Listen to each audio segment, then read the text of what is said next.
You're listening to The Knowledge Spot, your number one resource for sharing information that promotes success, personal development, and happiness.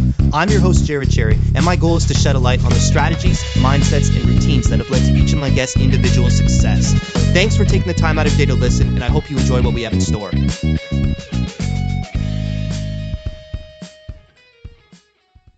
Hello everyone, thank you for listening to this episode of The Knowledge Spot. Today I've got Hal Elrod in with me, and he is the author of one of the best books I've read this year, and it's called The Miracle Morning. And before we do anything, Hal, I got to give a big shout out to Nick Graffini from the Drummer's Resource, because we had him on as a guest here, and he's the one who brought you up in the podcast interview, and I went, okay, this book sounds too good to be true, I got to go check it out. And I was not disappointed.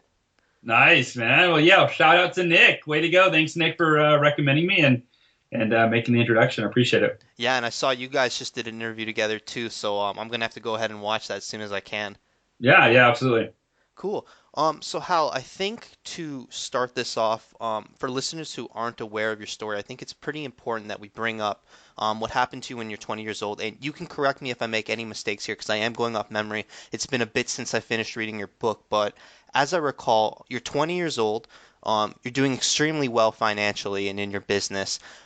You're in a car ride on the highway, and boom, you're hit by a drunk driver. And from what I remember, you break 11 bones in your body, and you're given the prognosis that you may never walk again. Is that all correct? Yep. That is all accurate. Awesome. And, well, not so awesome, I guess. But what I'm wondering is first of all, for the listeners, Hal can walk now. Not a big deal. He got over it. And what I'm wondering is, there a specific philosophy or mindset that you had as you were dealing with these injuries and prognosis that helped you get through it? Yeah, I mean, there's a huge. I mean, it was all mindset, or I won't say it was all mindset, but that was the foundation and the starting place. And the mindset was evidenced, if you will, when the doctors called my parents in about a week after I came out of my coma. So I was in a coma for 6 days, and a week late, I came out of the coma. A week later, the doctors called in my mom and dad, and they sat them down. They said, Mr. and Mrs. Elrod, Hal's vitals are great. Because I was really, it was very touch and go. Actually, not only did I die at the scene of the accident, but I flatlined 2 more times during my coma. So they were just trying to keep me alive. And the doctor said, hey, the good news is Hal's doing, physically, he's alive. We've saved his life. He's going to get better. They said mentally and emotionally, we believe that he is in denial and he is delusional. They said every time we see Hal, he's always smiling and laughing and joking. And they said that's not normal for a 20-year-old young man that's being told he's never going to walk again, Yeah. And so they asked my parents if they would kind of get to the bottom of things and get me to admit how I was really feeling. They said I should be depressed, I should be angry, I should be scared. Those are the normal feelings. And my dad came in and explained the situation, and he said, Hal, how are you really feeling, deep down? I mean, when the lights go off at night and there's nobody for you to talk to and you're thinking about your situation, are you sad? Are you angry? Are you depressed? I said, Dad, I thought you knew me better than that. Remember, I live my life by the 5-minute rule that I learned in my sales training, which in the 5-minute rule, it says it's okay to be negative when things go wrong, but not for more than 5 minutes. Wow. And I learned that. Now, granted, we learned that for much milder adversity, right? Like, for sure. Like you have a customer cancel an order or something, or they don't buy from you, not Gotcha. You'll never walk in, but the principle is the same. And what I realized is that every negative emotion, and this is probably the most important lesson I've ever learned, every negative emotion that we ever have is self-created. It's not the thing that we're focusing on that we think is the cause of our pain. Well, of course I'm angry. Look at what happened to me. Or of course I'm sad. Or of course I'm blank. Right? Look at look at what she did. Look at what he did. Look at what the government did. Look at what I lost my job. I lost my best friend. Whatever. It's not the thing that causes us pain. It's the degree of resistance that we have to that thing. In other words, something bad happens. You go, I can't believe that happened. I don't deserve that. I'm a good person. And we resist it. We don't accept it, right? The opposite of acceptance is resistance or non-acceptance. And to the degree that we resist our reality is the degree that we create emotional pain for ourselves. And so for me, I learned that at an early age with that 5-minute rule, which when something would go wrong, I would literally set my timer on my phone for 5 minutes. I'd bitch, I'd moan, I'd complain, I'd cry. And then I was like, deep breath. can't change it. Therefore, there's no point in wishing I could. I just got to accept it and move on. And that, I really believe was the magic. It was a week after I assured my dad that I wasn't in denial and that I had accepted it. And I was focusing on not what I was afraid of, which is the worst case scenario, what I didn't want, that I would never walk again. I had accepted that. I said, Dad, that's possibility number one. But possibility number two is I will walk again. And that's where my energy goes. All my energy doesn't go into the fear, goes into what I want. I think about walking every day. I dream about it. I dwell on it. I visualize it. And a week later, the doctors came in with routine x-rays and they said, we don't know how to explain this, but Hal, your body is healing incredibly fast. We're going to let you take your first step tomorrow. So, That's went from, fascinating. yeah, never walk again to 3 weeks later. Wow. And it's very interesting to me how, how your mindset, which in reality, some people would say, oh, this idea of acceptance is so wishy-washy, but it really, what I loved about your book is that maybe scientific is the wrong word, but it's extremely logical. So I guess that would be scientific. And that mindset you have, it's just like you said, it's once we understand that a huge source of depression, anger, fear, all those negative types of emotions, it tends to be a resistance to them rather than an acceptance. Once you can get over that, it's amazing how powerful it can be. And furthermore, like I would say what I'm trying to think of the right word here. What motivates us to accept these negative things as something that's happened is the understanding that we learn from them and we grow from them. And it's phenomenal to me that you're surrounded by these highly educated doctors, your own parents, people like that. And I'm not blaming any of them because this goes to 90% of the society, and they don't understand this basic truth to life. Yeah, no, yeah, you're absolutely right. I remember I spoke at an event when I was like 25, maybe 24, and it was actually a bank, mortgage company, and at the end, this gentleman came up and he said, "Hal, I'm 52 years old," and he said, "When you took the stage." I said to myself, what in the hell is this kid going to teach us about life and success? And the main focus of that message was actually, it was what I told so far, the story and the idea of acceptance. And he said, you just completely changed 52 years of thinking for me. And because most people, like I said, they think the thing that is the reason they're upset, the reason they're angry, it's the traffic, it's the other person. When the reality is, when you accept all things unconditionally, then nothing has any power to make you upset or sad or angry because you're at peace with all of it.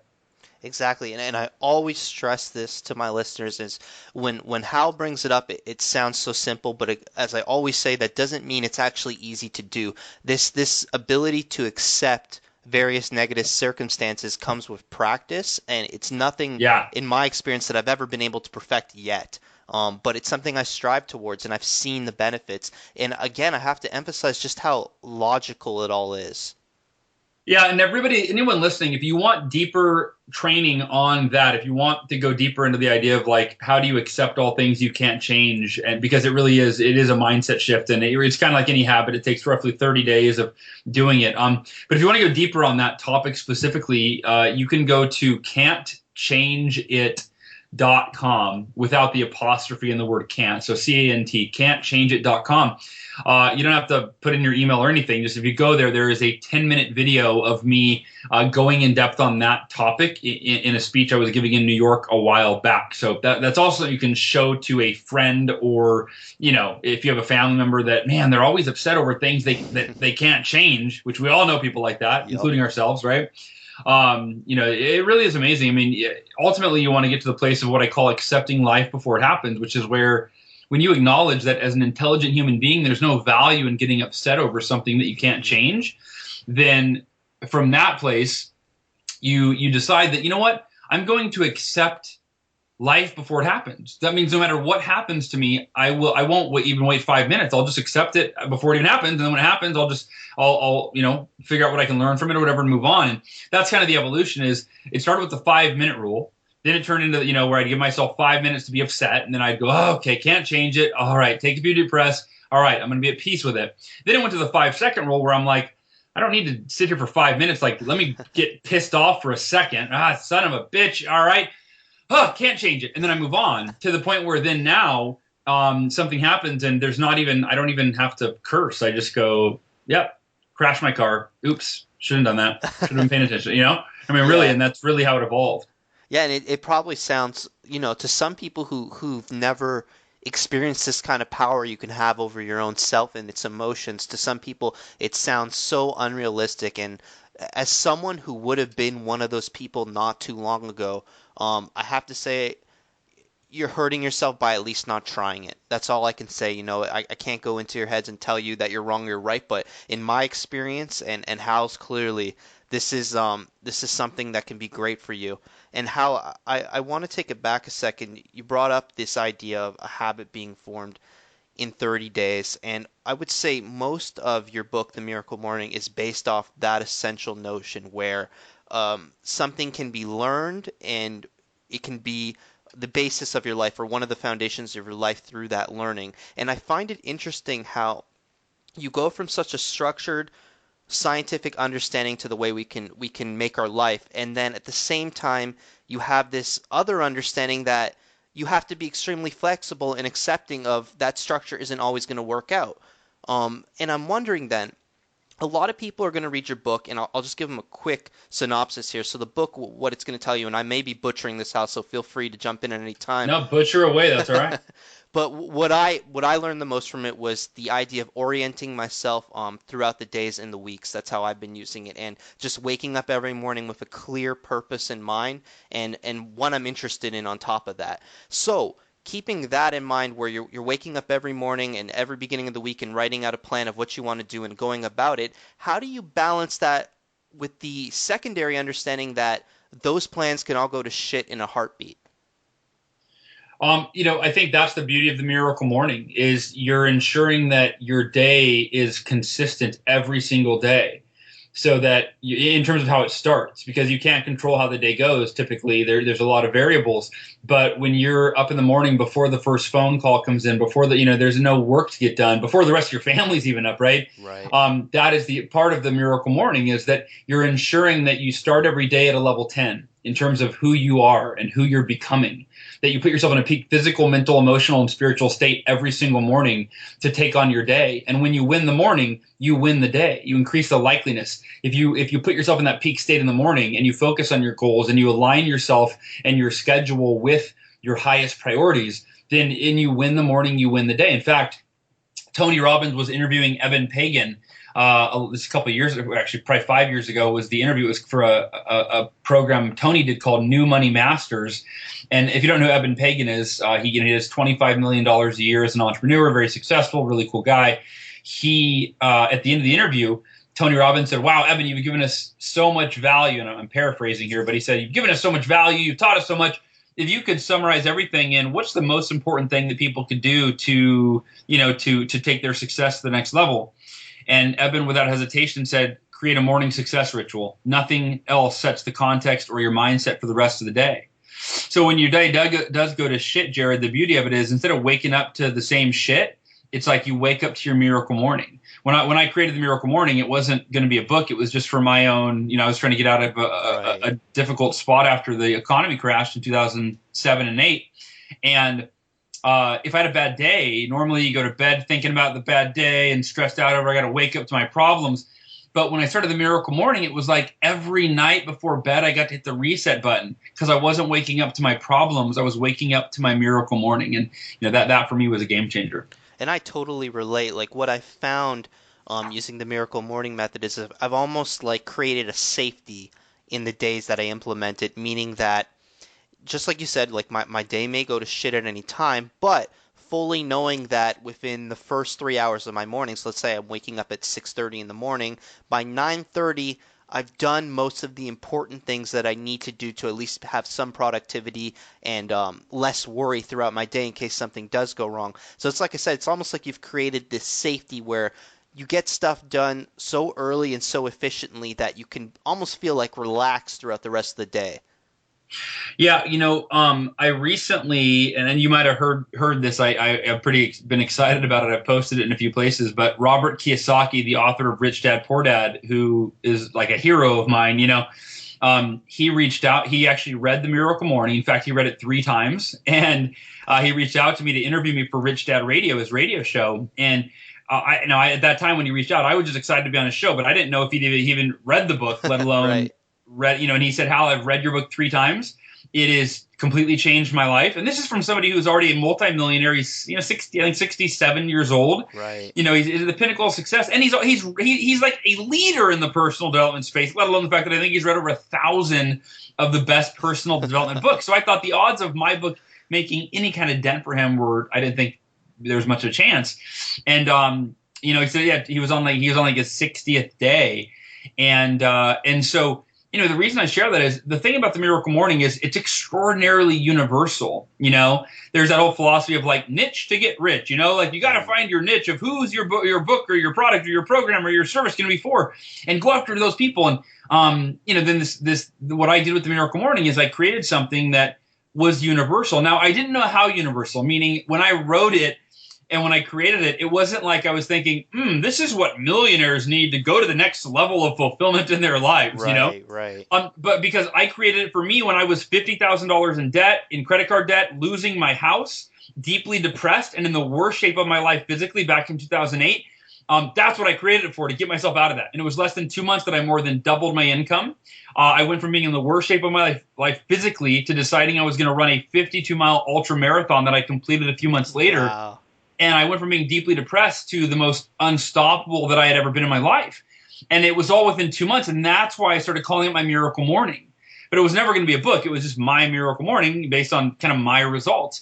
And so the point is, the way this is so universal, if you are like I was and you're at like rock bottom right now and nothing you've tried has gotten you where you want to be, or you're like Robert Kiyosaki and your net worth is $80 million, right? Right. And you've achieved everything you could ever want, or anywhere in between. The Miracle Morning is about taking yourself to the next level so that you can take your success to the next level, because it only happens in that order. Yeah, I agree completely. And I almost feel like what the Miracle Morning is a strong competitive advantage, whether it be in business, in sports, in music, it doesn't really matter. It's setting your day up to where you're already ahead of 90% of the people who woke up sometime after you. And Yeah. it's so important if you're in any kind of competitive endeavor to have every advantage you can. No, you're absolutely right. And that's why I feel like the Miracle Morning, we need, I'd love to get it in the hands of every single professional athlete as well as amateur athlete, Right. but obviously if you get the professionals to do it and endorse it, then the amateurs will come along and follow. Right. But yeah, I really, dude, if every athlete, like I'm a big fan of mixed martial arts. That's my favorite sport, mixed martial arts, UFC. You and me both, man. You too? Oh yeah. Nice, dude. We had Nice. Bass Rutten on last week. No way! Yeah, man. It was Dude, awesome. I gotta call or reach out to Boss. I met him. We went to the UFC VIP experience for my first time ever, which is like kind of it was a bucket list item, and I was like, I'm just gonna Wow. do it. And in the VIP lounge, we met Matt Hughes, Chuck Liddell, Boss Rutten, TJ, you name it. Like every champion That's was just awesome. hanging out in there.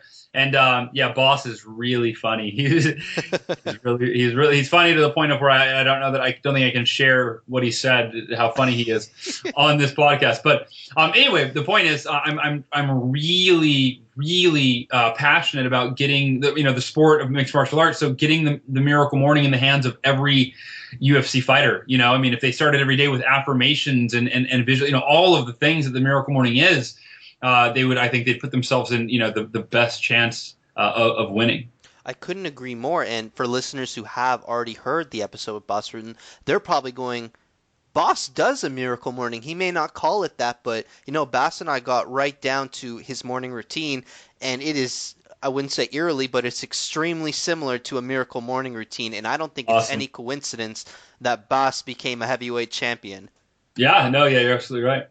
So yeah, that it's really cool to me how you've managed to create a tool, and you kind of, it sounds to me like you made it without knowing any better that it was a tool. Originally it was just something that you yourself used, and then you found out over time, oh my God, everyone can use this, and you're willing to share it, which is always awesome. Yeah, I think that those are the best kind of, the most authentic books or philosophies, or right, is that one that you're like, wow, this is something the author created to change his life or his family's life or his friend's life. And then once, he or she saw that it worked, then they, decided to pay it forward and share it with other people. And that, yeah, I never intended, like I said, Miracle Morning was never intended to be a book. It was just my own thing. Right. And I want to clarify for listeners, so they're hearing Miracle Morning, and a lot of my listeners are musicians, and I had Nick Ruffini on. We were talking about this, and I go, Nick and I are both drummers, and I go, I hadn't heard of your book at the time, so I'm going, how the hell am I supposed to come from a gig where I finish at 3 in the morning and then wake up at 5 in the morning? And then Nick goes, no, no, no, no, no, you don't get it. It doesn't matter what time you wake up at. It Yeah. matters how you start your day. Yeah, one of my co-authors of we with the whole the Miracle Morning it's been so popular it's become a series. So the Miracle Morning for salespeople and the Miracle Morning for real estate agents have been out, and then we're going to do the Miracle Morning for families and couples and weight loss and you name it. But because again, it's so universal that's the way that we'll reach these specific types of folks. In fact, musicians, right? That's what we'll have to do as well. The But Miracle Afternoon. yeah. That's exactly. Well, and it's funny because, well, no, actually, to your point, let me just say that so my co-author, he said it best. The Miracle Morning isn't about waking up early; it's about waking up better, right? Exactly. And to your point of the Miracle Afternoon, those exact words are in the book because I wrote an entire chapter on customizing the Miracle Morning to fit your lifestyle, Yep. and I covered how you could apply the Miracle Morning to, what it could be the Miracle Evening, it could be the Miracle, it could be broken up between all three parts of the day or whatever. And the other component is the 6 minute Miracle Morning. There's a whole chapter of the book dedicated to the 6 minute Miracle Morning, which is how do you do the Miracle Morning in as little as 6 minutes and still get 70 to 80% of the benefit of doing a full hour? And that's all in there for people that don't want to take the time, or on those days. I don't recommend that 6 minutes is like the end all be all, that you're going to get all the value in 6 minutes. Right. But that way there's never an excuse of like, oh well, I'm busy today, I don't have time. It's like, dude, you always have 6 minutes. Very true. And yeah, I personally used that 6 minutes today actually, because I had to be somewhere really early in the morning, and I said I can't really dedicate the full time, but I'll do the quick route. And it's just like you said, maybe it's not the full effects of the whole hour would have done, but I certainly feel, the most immediate feel I get or feeling I get is when I do the silence portion, so the meditation portion is, and I've noticed this with meditation generals, I just feel refreshed and focused, and I can't believe how many people start off their day feeling the exact opposite as that. And boy, what a small difference or small change can make a huge difference in the long run. Yeah, yeah, you're absolutely right. It can. Yeah, so again, I want to emphasize for listeners who haven't read the book yet, it is titled The Miracle Morning, but if you're anything like me and you sometimes have to work long night hours, it really doesn't matter what time you're waking up at. What Hal is trying to say here is that when you wake up, there's a better way of waking up than you're most likely doing. And I want to take some time real quick while we can here, Hal, just to explain to listeners the basic steps of the Miracle Morning. And I'll give it my best shot. And as always, if you find me making a mistake, please jump in. But as Hal has it listed, as he uses the acronym SAVERS, and they stand for silence, affirmation, visualization, where am I? Exercise, reading, and scribing. I'll just go into small detail for each one. So basically, what Hal's saying is, whatever time you wake up at, start off your day with a period of silence. And for me, the silence is best experienced as meditation. I use Headspace. We're gonna have Andy Pudukombe on here soon, hopefully, reaching out to his Nice. people right now. But I don't think the type of meditation is too crucial. And what I'm experiencing there is, like I said, already I'm clear of mind and I feel more relaxed. So we go into that to the affirmations, and this is something that I've never experienced. I remember you write it in your book. You say, I had a friend I was living with, and I'd hear him in the shower screaming every day, and I was kind of just rolling my eyes, going, "Oh my God, what a nutcase!" Yeah. Right? And Yep. I was probably one of those people who would have rolled their eyes too. And what I'm finding with the affirmations is, you wake up in the morning, you wake up at any time, and you're kind of hazy. You don't know what's going on. What the affirmations are doing for me is it's reminding me this is what I'm after today, and this is what I'm Yep. after in general. And that's so powerful, that orientation every day. Yeah. No, I agree. Affirmations could be called reminders. Yeah, you it's know, true. I mean, in my affirmations, the way that I teach affirmations in the Miracle Morning is different than they're taught by a lot of, they've been taught for a long time. And I have had a lot of people tell me that affirmations before the Miracle Morning was the area they struggled with the most. And I think it's because of one of two things. Number one is that these, like self-help gurus have taught you to make your affirmations basically into a lie, like lie to yourself until you believe it, right? So if you want to be a Right. millionaire, just tell yourself, I'm a millionaire, I'm a millionaire, over and over until you believe it. Right. And that's never gonna, right? Like lying to yourself is never the best technique or strategy. And so the other way that they've been taught, number one, lying to yourself doesn't work. The other way, though, is they use passive flowery language, like, money is flowing to me effortlessly and in abundance, right? Right. And like that's not how money works. It's like you got to do something and add value before create or attract money. So the way the Miracle Morning affirmations are taught is like, how do you basically you affirm what your goal is. You remind yourself why it's important. What are the benefits that you're going to receive by achieving it, and then you clarify what are the most important activities that will virtually guarantee you achieve it. When will you do those activities? And for what duration? Like it's very action oriented, and that's I think why the Miracle Morning, why it's caught on or people really like it is it's taken these age-old practices and really made them, number one, practical, just easy to do, really simplified and demystified things like meditation, Right. and then number two, it's made them very results oriented. So it's not just making you feel good, like, oh yeah, money's showing up at my door while I'm doing nothing, right?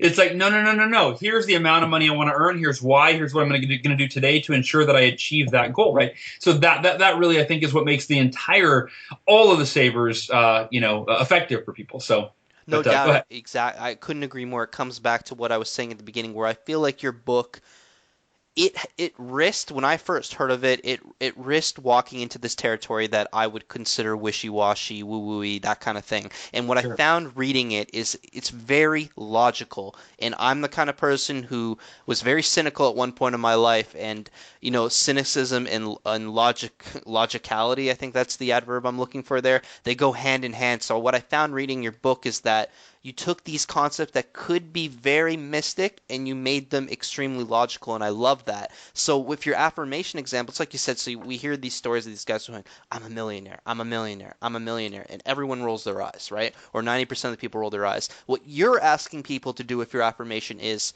I am going to be a millionaire. I am going to be a millionaire. And then we take it a step further to your next part of Savers, which is the V, visualization. It's instead of just telling yourself these things, visualize how you're going to achieve it. And that's been so key for me too. When I start off my day going, okay, so today I want to conduct another podcast interview. What does that look like to me? And then I pictured, okay, that means I'm going to email this guy at this time. I'm going to do this much research by this amount of time. It's like I already have a plan in my head, like a blueprint really of what's going on and how to achieve these affirmations.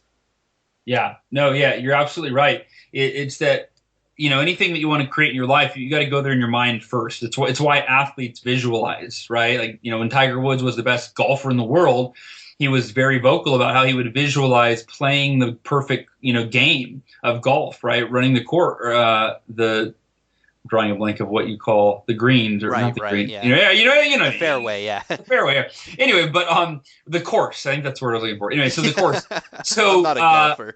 he would see it ahead of time, and then same thing with Michael Jordan in basketball. All these athletes, right? You see it in your mind first. You go there. Then when you encounter the choice to make or the shot to take or the adversity to overcome, if you've already gone there in your mind through affirmations and visualization ahead of time, then when it's time to execute, it's easy to do, or at least easier. No doubt about it. I know we're running out of time here, so I'll just be real quick. I want to say with the visualization, something that I've used in my life is for visualization, what I've noticed is that if I can't picture myself doing something, the odds of me doing it are much lower than if I can actually picture it.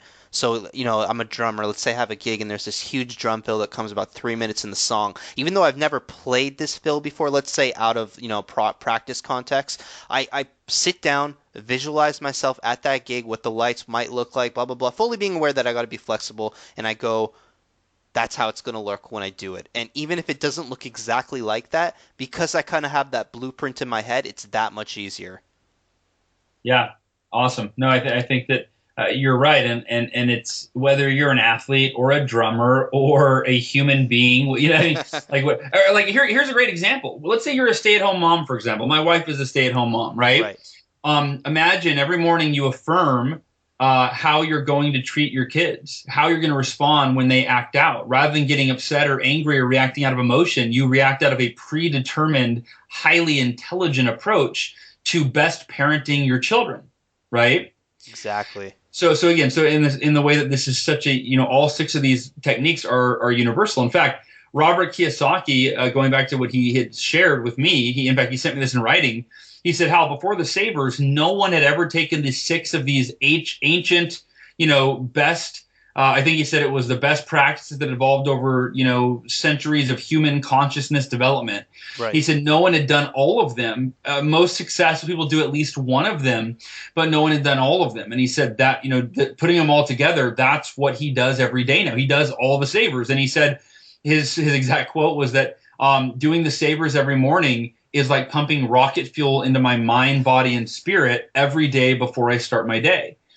And so yeah, so I don't know. I just was looking for another way to plug Robert Kiyosaki. No, but I gotta say, I couldn't agree with him more. And, it's again, the book has been so useful for me as a competitive tool, as a happiness tool, as a de-stressing tool. It's like what Robert told you. You've managed to take these lessons that I've read in a million other books over a million years, and you've laid them out very logically, very scientifically, and very practically.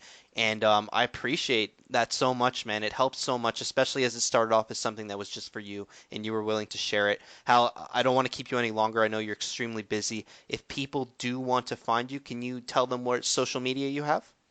Yeah, Twitter at Hal Elrod. My website, halelrod.com. It's HALELROD. And probably the best, if you want to get the book, Amazon is the best place to buy the book. You can get on iBooks as well, but Amazon, Kindle, paperback, or audiobook. And if you're an Apple user, you want to use iBooks, it's there too.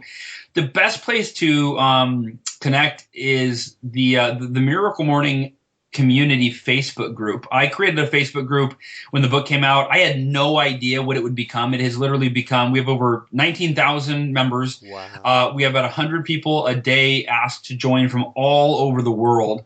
Almost every country is represented. And it's become the most engaged, supportive online community that I have ever seen. So I invite you, definitely come, even before you read the book or buy the book or whatever, come join the Miracle Morning community on Facebook. And I hope to see you there. Yeah, man, I'll for sure be checking all these things out. And I want to thank you again. I know we have three more savers that we missed. Maybe another time, Hal. Thank you again so much for being on here, man.